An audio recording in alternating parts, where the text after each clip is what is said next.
কথা বলতে পারেন না, কিন্তু হাত পাততেও রাজি নন। প্রতিদিন ভোর হলেই খোলেন ছোট্ট চায়ের দোকান। ইশারায় ক্রেতার চাহিদা বোঝেন, হাসি মুখে বানিয়ে দেন আদা লেবুর লাল চা। এই ৫ টাকার চাই তার পরিবারের একমাত্র বেঁচে থাকার অবলম্বন। বলছিলাম ময়মনসিংহের ত্রিশালের বালিপাড়া গ্রামের শামীম মিয়ার কথা। জন্মগতভাবে বাক প্রতিবন্ধী তিনি। তার ছোট ভাই সুমন, বোন শাকিন এবং শাকিনের ছেলে সাজ্জাদও একই প্রতিবন্ধিতা নিয়ে বেঁচে আছেন কোনো মতে। সমস্যা বোবা মানুষ একটা চা যদি বেছে ঠিক মতো টিয়া পয়সাও কোনো রাফা না, কিন্তু মানে সরকারের পক্ষ থেকে যদি কোনো অনুদান পাইতো, কোনো সাহায্য পাইতো, তাহলে আমি মনে করি যে বউ ফোলা বানলিয়া শুয়ে চলার মতন একটা রাস্তা হইতো।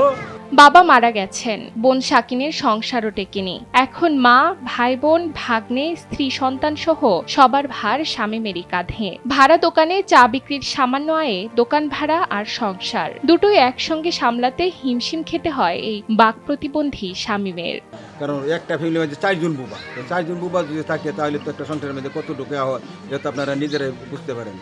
তাহলে অথচ যে তার ভাই একটা বুবা, একটা বোন বুবা, একটা ভাগ্না বুবা, একই সাথে তারা আসলে খুব কষ্টে জীবনযাপন করতেছে। আমি বলি যে 2 জন হয়েছে আর 2 জনের যাতে হয়, এটা আমার আকুল আবেদন এই সরকারের প্রতি। এই সার দোকানদারি করে দোকানটা পাড়া, ঠিক আছে, নিজস্ব কোনো জায়গা জমি নাই বাজারে অস্থায়ী। কারণ মনে করেন যে সরকারি হাতের জায়গার অভাব নাই গলা বাজারে। পরে যদি সরকার থেকে একটা গভর্নমেন্ট থেকে একটা ব্যবস্থা করে দিতে পারবো, প্রসেস করে দিতে পারবো, তোমার ফ্যামিলি চলতে পারবো। পরে মনে করুন যে কেউই দেখে না, বুঝছেন, সারাদিন 5 টাকা করে চা বেচছে, এই 4 ব্যবসার উপর তো ফ্যামিলি চলতেছে। পরিবারের 2 জন সরকারি প্রতিবন্ধী ভাতা পান, বাকিরা এখনো এই রাষ্ট্রীয় সুবিধা থেকে বঞ্চিত।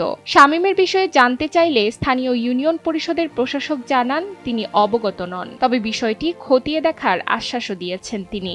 আমি তো জানি না এক্স্যাক্টলি তারা কোনো সহায়তা পায় কিনা। যদি অলরেডি কোনো সহায়তা পায় থাকে ওটা একটা, আর যদি না পায় তাহলে দেওয়া যায় যে পরবর্তীতে আমরা সাহায্য করতে পারি এরকম দেখা। আগে যারা আছে তারা অফিসে আসতে বলেন, আসুক দেখি, অথবা কিভাবে এটা রিচ করা যায় এটা করি। ভাষা নেই, তবু সংগ্রাম আছে। শামীমের পরিবার প্রমাণ করছেন প্রতিবন্ধিতা মানেই অসহায়ত্ব নয়। একটু সরকারি সহযোগিতা পেলেই পরিবারটি হয়তো মাথা উঁচু করে বাঁচতে পারত। ডেস্ক রিপোর্ট, সময়ের আলো।